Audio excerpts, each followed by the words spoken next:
মাথাটাকে নিচু করে জীবনের সব গুনার ফিরিস্তিগুলো একটা একটা করে স্বীকার করে আল্লাহরে বলেন, আল্লাহ আমি পাপী, আল্লাহ আমার চেয়ে বড় পাপী এই দুনিয়াতে কেউ নাই, আকাশের নিচে জমিনের উপরে আমার চেয়ে বড় পাপী কেউ নাই। একটা একটা করে আল্লাহ স্বীকার করি আমি পাপী, সব পাপের স্বীকৃতি দিলাম। পৃথিবী না জানুক আমি তো জানি আমি কি পাপ করেছি, হায় আমার পাপের করলে বিচার, বাঁচার আমার নাই উপায়। দয়াময় তুমি মাফ করো আমায়, মাফ করো আমায়। আল্লাহ তাআলা যদি দয়া করে আমাদেরকে মাফ না করে, আমাদের বাঁচার কোনো উপায় নাই। আপনি কি ভেবেছেন আপনার নামাজ দিয়ে আপনি জান্নাতে যাবেন? আপনি তাহাজ্জুদ গুজার, সেজদা দিতে দিতে কপালে দাগ ফেলেছেন, এটা আপনারা জান্নাতে নেবে না? আপনি এলাকার সবচেয়ে বড় হাতেম তাই দানশীল, এই দানের ভরসায় বসে আছেন, কশিন কালো না। আমাদের নামাজ, আমাদের রোজা, আমাদের ইবাদত, এগুলোকে মিজানের পাল্লায় উঠালে কোনো ওজনই হবে না। তবে আমাদের একটা কৌশল জানা আছে, আমরা আল্লাহর রহমতের ভিখারি। আমরা সেদিন আগেই গুনার স্বীকৃতি দিয়ে দেব। আমরা বলবো, আল্লাহ তুমি প্রশ্ন করার আগে তোমার একটা কথা বলি, আমারে কিছু জিজ্ঞেস করো না, আমি সব করেছি। এমন কোন পাপ নাই যে পাপ আমারে দিয়ে হয় নাই। তোমার রহমত দিয়ে তুমি জান্নাতে পাঠাবা, তোমার দয়ায় জান্নাতে যেতে চাই, আমল দিয়ে না। পারবেন বলতে? কিয়ামতের দিন আমরা বলবো, আল্লাহ আমার আমল দিয়ে জান্নাত চাই না, আমি তোমার দয়া দিয়ে জান্নাত চাই। তোমার দয়া ছাড়া আমার কোনো উপায় নাই।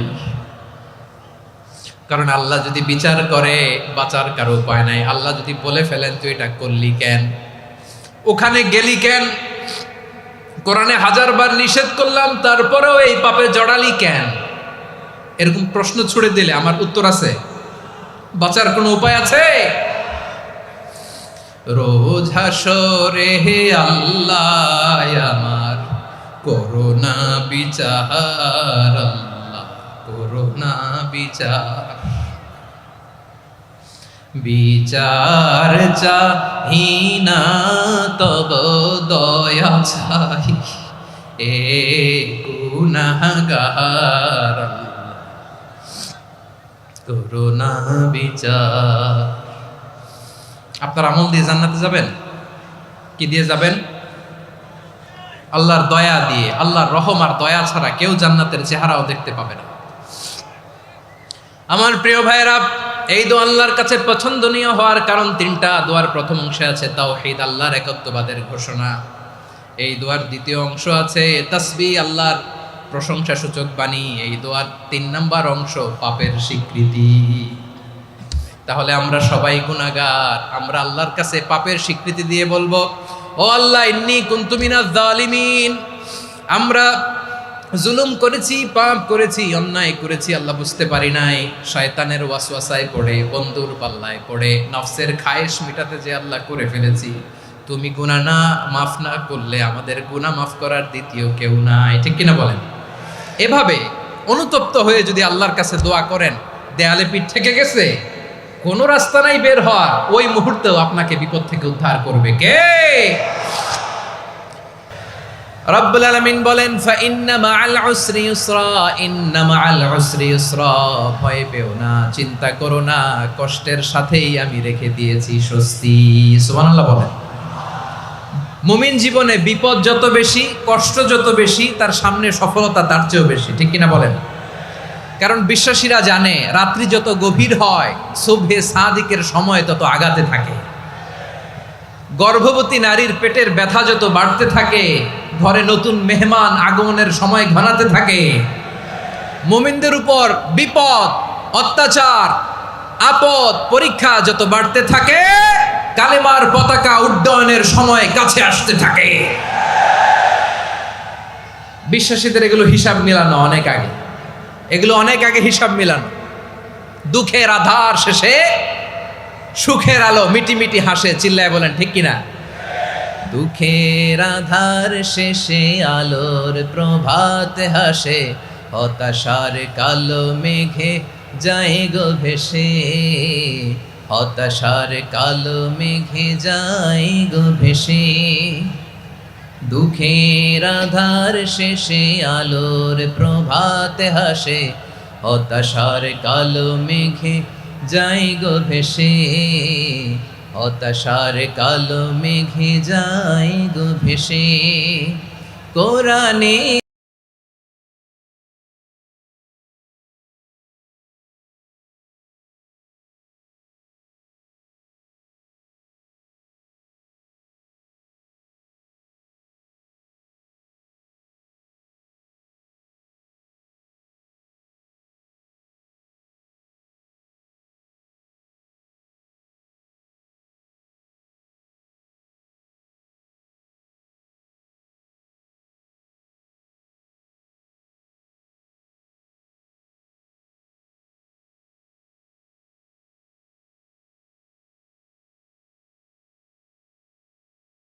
দুঃখের আধার শেষে আলোর প্রভাত হাসে, হতাশার কালো মেঘে যায় গো ভেসে, হতাশার কালো মেঘে যায় গো ভেসে। ঠিক কিনা বলেন? দুঃখ যত বেশি, পরীক্ষা যত বেশি, কষ্ট যত বেশি, সুখের সময় তত কাছাকাছি, চিল্লায় বলতে হবে ঠিক কিনা? এজন্য মুমিন জীবনে পরীক্ষা বেশি, মুমিনদের হতাশা নাই। মুমিনরা নিরাশ হয় না, হতাশ হয় কাফিররা। মুমিনরা কখনো হাল ছেড়ে দেয় না, মুমিনরা ভরসা রাখে একজনের উপর, তিনি কে? তাহলে আমার প্রিয় পটুয়াখালীবাসী, বিপদ থাকবে, পরীক্ষা থাকবে, এই বিপদ থেকে আমাদেরকে উদ্ধার করবেন একজন, তিনি কে? আমরা শুধু আল্লাহর উপরই ভরসা রাখবো। রাজি আছেন তো? চাইবো একজন সত্তার কাছে, আওয়াজ করে বলুন তিনি কে? একজন সত্তার কাছে চাইবে। বিশ্বনবী উনার চাচাতো ভাই আব্দুল্লাহ ইবনে আব্বাস রাদিয়াল্লাহু তাআলা আনহুকে বললেন, ইয়া আব্দুল্লাহ ইবনুল আব্বাস, হে আব্দুল্লাহ ইবনে আব্বাস, ইদা সাআলতা ফাসআলিল্লাহ, যখন চাইবে আল্লাহর কাছে যাও। ও আব্দুল্লাহ, যখন চাইবা আল্লাহর কাছে চাও। ওয়া ইদা ইসতাআনতা ফাসতাইন বিল্লাহ, যখন সাহায্য চাইবা আল্লাহর কাছে ফরিয়াদ করো। জেনে রেখো ও আব্দুল্লাহ, ওয়া'লাম আন্নাল উম্মাতা লাউ ইজতামাআত আলা আন ইয়ানফাউকা বিশাইইন লাম ইয়ানফাউকা ইল্লা বিশাইইন ক্বাদ কাতাবাহু আল্লাহু লাক। ও আব্দুল্লাহ, জেনে রেখো, মনে রেখো, গোটা বিশ্বের সবাই মিলে যদি তোমার উপকার করতে চায় ততটুকুই তারা করতে পারবে যতটুকু আল্লাহ তোমার নসিবে সেটা লিখে রেখেছে। ঠিক কিনা বলেন? আর যদি গোটা বিশ্বের সবাই মিলে তোমার বিরুদ্ধে কনস্পাইরেসি করে, ষড়যন্ত্র করে, গোটা বিশ্বের সবাই মিলেও যদি তোমার ক্ষতি করতে চায় ততটুকুই শুধু পারবে যেটা আল্লাহ তোমার জন্য বরাদ্দ রেখেছে। যতটুকু আল্লাহ তাআলা তোমার জন্য বরাদ্দ রেখেছে অতটুকুই ক্ষতি করতে পারবে, আর এক চুল বেশিও করতে পারবে না, কমও করতে পারবে না। চিল্লায় বলেন ঠিক কিনা? এজন্য আমরা চাইবো কার কাছে? সবাই বলেন নাই, আওয়াজ করে বলেন কার কাছে? সব সময় আমরা আল্লাহর কাছে চাইবো, বিপদে আপদে, সুখে দুঃখে, সচ্ছল অবস্থায় অসচ্ছল অবস্থায়, পরাজয়ের সময় বিজয়ের সময়, সব সময় আমরা ভরসা রাখবো কার উপর? সবাই বলুন। একদল লোক আছে যারা বিপদে পড়লে আল্লাহরে ডাকে, আছে না নাই? পটুয়াখালীতে মাশাআল্লাহ নাই। বিপদ আসলে আল্লাহরে ডাকে, বিপদ নাই আল্লাহও নাই। বিপদে পড়লে নামাজ পড়ে, বিপদও নাই নামাজও নাই। বিপদে পড়লে জিকির করে, বিপদ যখন চলে যায় ওদের জিকিরও বন্ধ হয়ে যায়। এরকম আছে না নাই? কিছু লোক দেখবেন পরীক্ষা আসলে নামাজ পড়ে, আছে আছে? জেনজি আওয়াজ করো, এরকম আছে? এই কমন পড়ে গেছে, কমন পড়ছে। দেখবেন পরীক্ষার সময় নামাজ পড়ে, পরীক্ষাও নাই নামাজও আছে। এরকম কিছু লোক আছে অসুস্থ হলে আল্লাহরে বড্ড ভালোবাসে, আল্লাহরে খুব ডাকে। অসুস্থ হইলে অসুস্থতাও নাই, আল্লাহ স্মরণও নাই। দেখবেন কিছু লোক নির্বাচন আসলে খুব আল্লাহ আল্লাহ হয়ে যায়, তখন দেখবেন মাথার মধ্যে হেজাব লাগায়, পাঞ্জাবি লাগায়, আল্লাহ আল্লাহ হয়ে যায়। নির্বাচনও নাই, এরপরে আল্লাহর কথাও নাই। আছে না নাই? না, এরকম হওয়া যাবে না। সব সময় আমরা আল্লাহরে ডাকবো, বিপদে আপদে সব সময় ভরসা রাখবো আমরা একজনের উপর। আওয়াজ করে বলেন, তিনি কে? এ কথায় আল্লাহ তাআলা আমাদের চোখে আঙ্গুল দিয়ে জানিয়ে দিলেন, ফাইদা রাকিবু ফিল ফুলকি দা'আউল্লাহা মুখলিসিনা লাহুদ্দিন ফালাম্মা নাজ্জাহুম ইলাল বাররি ইযা হুম ইউশরিকুন। আল্লাহ বলে, একদল লোক আছে, তারা যখন নৌযানে চড়ে, জলযানে চড়ে, সাগরের মধ্যে যখন জাহাজে চড়ে, লঞ্চে চড়ে, তারা যখন তুফানের সম্মুখীন হয়, তখন তারা আল্লাহরে বড্ড বেশি ডাকে, একান্তভাবে ডাকে, বিশুদ্ধ চিত্তে ডাকে।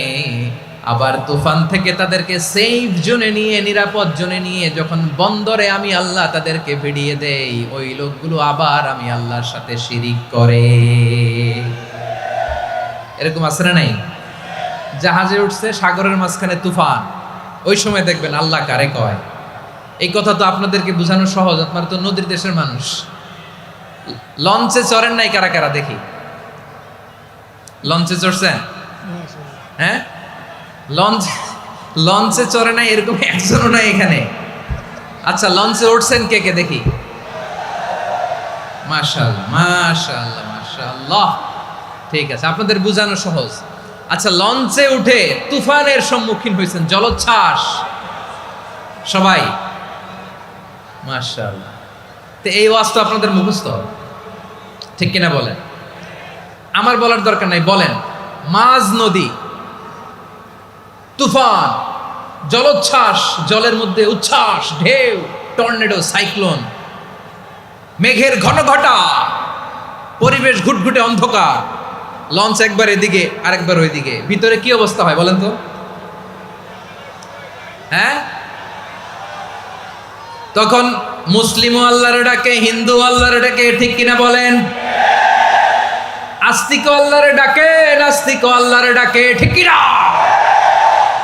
লঞ্চের ভেতর, স্টিমারের ভেতর কান্নারে রোল পড়ে যায়, চিৎকারের রোল পড়ে যায়, সবার মুখ দিয়ে শুধু একটা আওয়াজ, লা ইলাহা ইল্লাল্লাহ, লা ইলাহা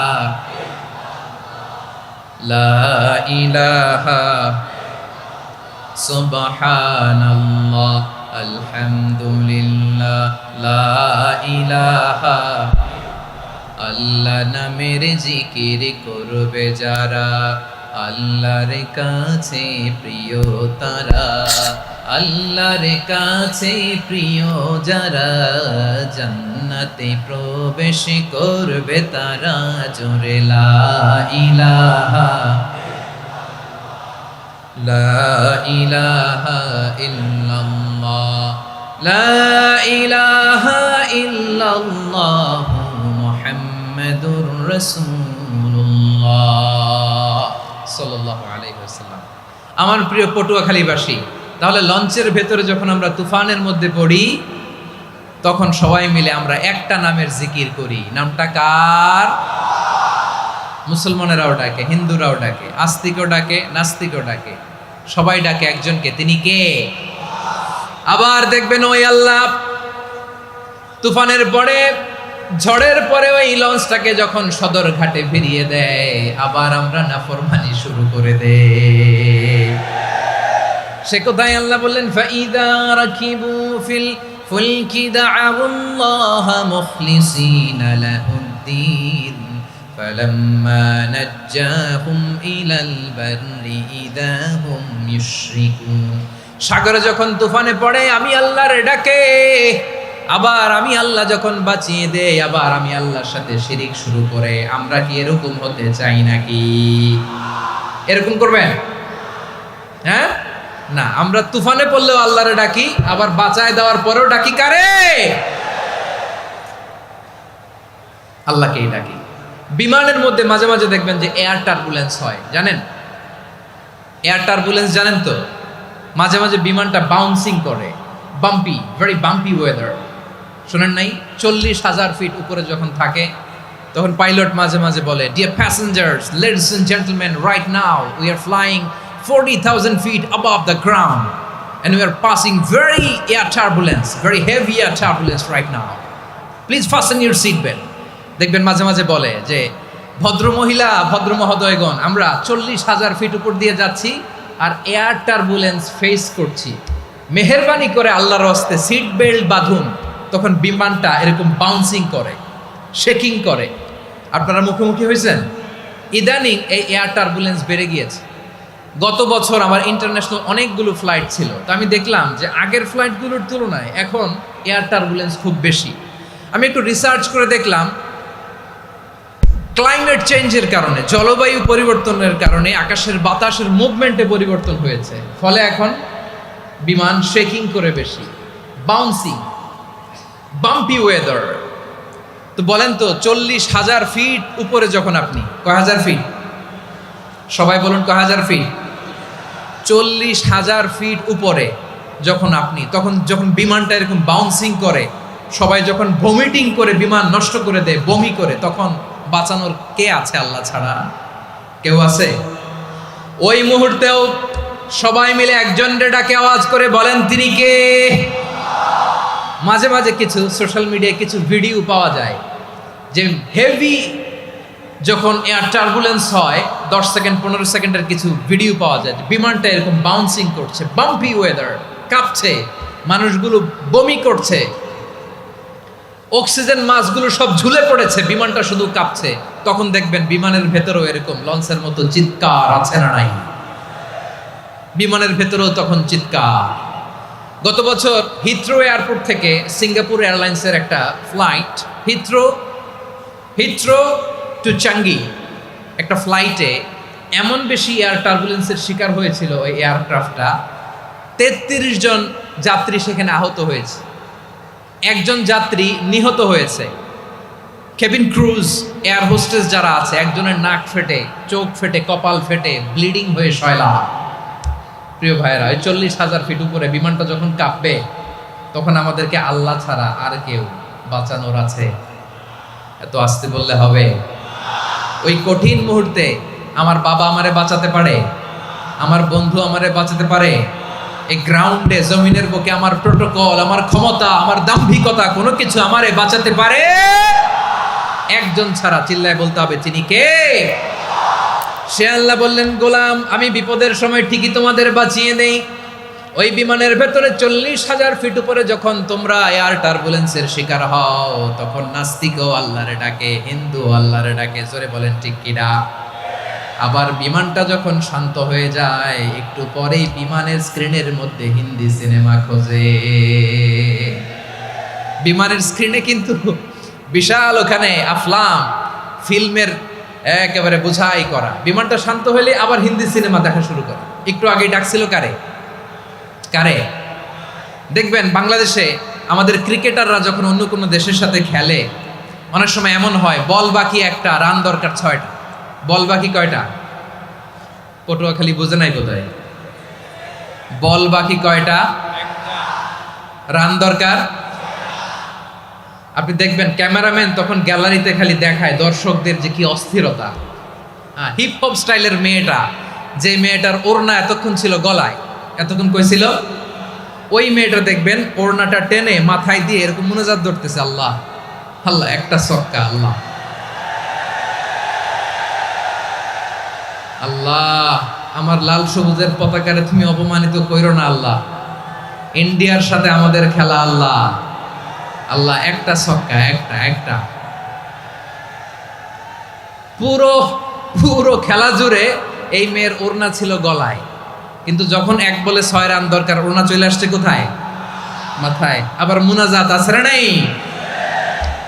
ঠিকই বাংলাদেশের দামাল ছেলে এমন এক শট মারলো, বল চলে গেল স্টেডিয়ামের বাইরে, ছক্কা, জিতে গেলাম আমরা।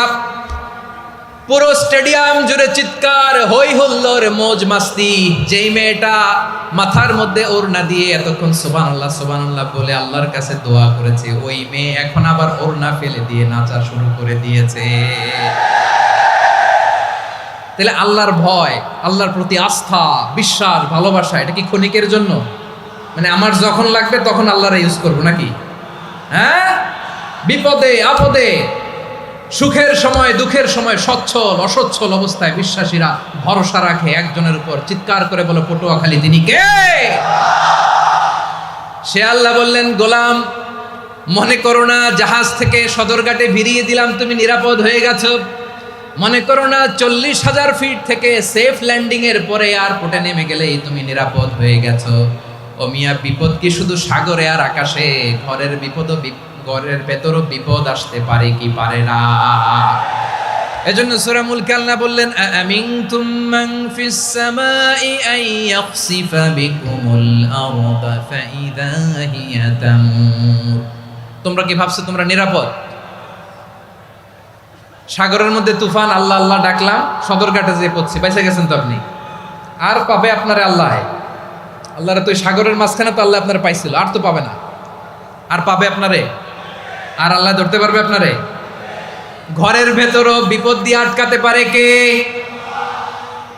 5 স্টার 7 স্টার হোটেলের ভেতরও আমাকে বিপদের মধ্যে ফেলে দিতে পারেন কে? আল্লাহ বললেন, তোমরা কি ভেবেছো তোমরা নিরাপদ? আমি চাইলে ল্যান্ডস্লাইডস, ভূমি ধস দিয়ে 1 লক্ষ এক মুহূর্তে নিয়ে যেতে পারি। এক সুনামি দিয়ে থাপ্পড় মেরে 3 লক্ষ সাগরের ভেতরে ঢুকায় দিতে পারি। 1 সেকেন্ডও লাগে না আমার। أم أمنتم من في السماء أن يرسل عليكم حاصبا فستعلمون كيف نذير। আল্লাহ চাইলে আকাশ থেকে পাথর বৃষ্টি নাজিল করতে পারেন কি পারেন না? এই মুহূর্তে এখানে ভূমিকম্প দিতে পারেন কি পারেন না? আচ্ছা, ভূমিকম্প যখন হয় আমাদের কারো হুঁশ থাকে? আপনি মনে করছেন আমরা সাধারণ মানুষ, আমরা দৌড় দেই, আর প্রেসিডেন্ট প্রধানমন্ত্রী ওনারা বুঝি খাটে শুয়ে থাকে? কথা বুঝে নাই বোধহয়। ভূমিকম্প, আর্থকোয়েক যদি হয়, বাঁচার জন্য আমরা কি করি? হয় খাটের তলায়, ডাইনিং টেবিলের নিচে, উপরে শক্ত কিছু আছে এটার নিচে, অথবা ঘর থুইয়া দেও দৌড়। তো প্রধানমন্ত্রী উনি কি করে? প্রেসিডেন্ট উনি কি করে? হ্যাঁ, উনি খাটের মধ্যে যে শুয়ে থাকে নাকি? উনিও দৌড়, সাধারণ মানুষও দৌড়, প্রধানমন্ত্রীও দৌড়, বাড়িওয়ালাও দৌড়, ভাড়াটিয়াও দৌড়, সবাই দৌড়। নাকি ভাড়াটিয়ারা বাড়ি থুইয়া দৌড়, বাড়িওয়ালারা আর বেরোয় না? এরকম না। তাহলে যে কোনো মুহূর্তে ভূমিকম্প দিয়ে নাস্তানাবুদ করতে পারে কে? আমার প্রিয় ভাইয়েরা, আমরা নিরাপদ নই, আমরা তার দয়ায় বেঁচে আছি। কার দয়ায়? এজন্য আল্লাহ বললেন, গোলাম যে কোনো মুহূর্তে বিপদ দিয়ে তোমাদেরকে নাস্তানাবুদ করতে পারি। বিশ্বাসী বলে যদি নিজেকে দাবি করো, সব সময় ডাকতে হবে একজন সত্তাকে। বলেন তিনি কে? এই কথা ক্লিয়ার? এই সবগুলো উদাহরণ শেষে সবার কাছে ক্লিয়ার হয়েছে না যে বিপদ থেকে, আপদ থেকে, পরীক্ষা থেকে, ক্যালামিটি থেকে আমাদেরকে কেউ বাঁচাতে পারে না একজন সত্তা ছাড়া। আবারও বলেন তো তিনি কে? ক্লিয়ার? হ্যাঁ, সবাই বুঝতে পারছেন? আচ্ছা, এবার আমরা দেখি বিষ্ণু ঈসা ইসলামের জীবনে বিপদ আপদ ছিল কিনা। উনি বিপদ আসলে কিভাবে ডিল করতেন, বিপদ আসলে কোন দোয়া পড়তে হয়, কিভাবে ফরিয়াদের হাত উত্তোলন করতে হয়, কিভাবে রবের দরবারে নতজানু হয়ে ফরিয়াদ করতে হয়, এটা জানার দরকার আছে না নাই? আসুন আমরা বিশ্বনবীর জীবনী থেকে দেখি বিপদ আসলে উনি কি করতেন। বিপদ আসলেই প্রথমে বিশ্বনবী সাল্লাল্লাহু আলাইহি ওয়াসাল্লাম একটা দোয়া পড়তেন। কি পড়তেন? তিনি পড়তেন, ইন্না লিল্লাহি ওয়া ইন্না ইলাইহি রাজিউন। নিশ্চয় আমরা আল্লাহর জন্য, নিশ্চয় আমরা কার দিকে ফিরবো ভাই? আবার কার দিকে ফিরবো? আওয়াজ করে বলুন তো, আমরা এসেছি কার কাছ থেকে, আবারও ফিরে যাব কার কাছে? এজন্য বিশ্বনবী পড়ছেন, ইন্না লিল্লাহি ওয়া ইন্না ইলাইহি রাজিউন। নিশ্চয় আল্লাহর জন্য, ওই আল্লাহর দিকেই আমরা ফিরে যাব। তারপরে বিশ্বনবী পড়তেন, আল্লাহুম্মা আজুরনি ফি মুসিবাতি ওয়াখলুফ লি খায়রাম মিনহা। একসাথে প্রথমে পড়তেন ইন্না লিল্লাহি ওয়া ইন্না ইলাইহি রাজিউন, তারপর পড়তেন আল্লাহুম্মা আজুরনি ফি মুসিবাতি ওয়াখলুফ লি খায়রাম মিনহা। মানে আল্লাহ, এই যে আমি বিপদে ধৈর্য ধারণ করলাম, এটার সব তুমি আমারে দাও, আর যেটা হারালাম এর চেয়ে ভালো কিছু দিয়ে মেকআপ করে দিও, ভালো কিছু দিয়ে বদল করে দিও। সুবহানাল্লাহ পড়েন। তাহলে বিপদ আসলে আমরা কি পড়ব? কথা বলেন। এই যে আমি শুয়েছিলাম, নাশিদ গাচ্ছিল ওরা, এদেশে পরস্পরে দেখা হলে দেয় সালাম, এদেশে আমজনতার হৃদয় জুড়ে পাকালাম, এদেশে বিপদ এলে সর্বজনে সর্বক্ষণে দোয়া পড়ে ইন্না লিল্লাহ। কি পড়ে?